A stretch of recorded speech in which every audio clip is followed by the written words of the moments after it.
just spent the last 6 months in Sri Lanka with the intention of re-engaging with the land that my grandmother sort of lived on and sort of brought us all up on. And no one's lived there since the 70s. So I kind of felt like it was my opportunity to take 6 months out of life and go and spend some time there to re-engage in that place on my own. I think I sort of immersed myself into it, but I definitely felt foreign to that place. And so sort of everyone's just kind of staring at you and you kind of have like a crisis of sort of identity and ethnicity. Not until I decided to build the house and they started to know like my heritage and background from the elders from this place did they start to understand like why I was there and respect the fact that I was there.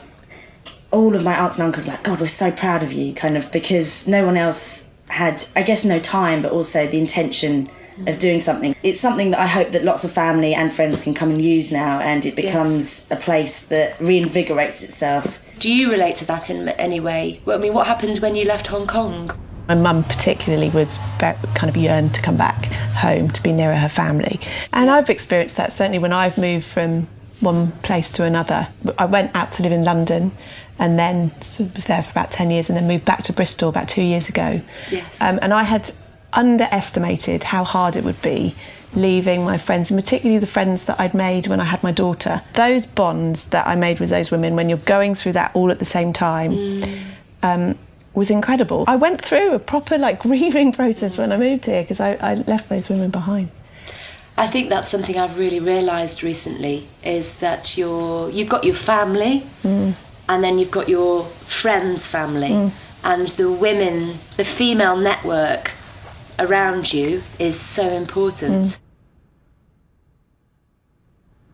Where I most feel connected nowadays is I've just started sharing an allotment, but it makes me so happy. You know, I was feeling quite blue just last week. I had a couple of days of, just feeling low. So I went to the allotment and, I had a lot of weeding to do and it was pretty hard graft. But halfway through, I found I was just smiling. Since I got Bill, I have to walk twice a day. Going out and being the breeze on my face or the sun, the rain, any weather, love it, bring it on. It's just amazingly grounding and, you come back with a totally different frame of mind at the end of a walk. And I read a blog on that just a couple of weeks ago and it was saying exactly that. If you take a walk in nature, you're much less likely to come back, or it can halt that overthinking much more than if you were to take a walk in a city, in an urban environment. Yes, there's something about being in nature that calms and connects. And you've got less and less people engaging with nature and more mental health problems and pollution, and so you've got to find ways of engaging people more readily with their natural environment.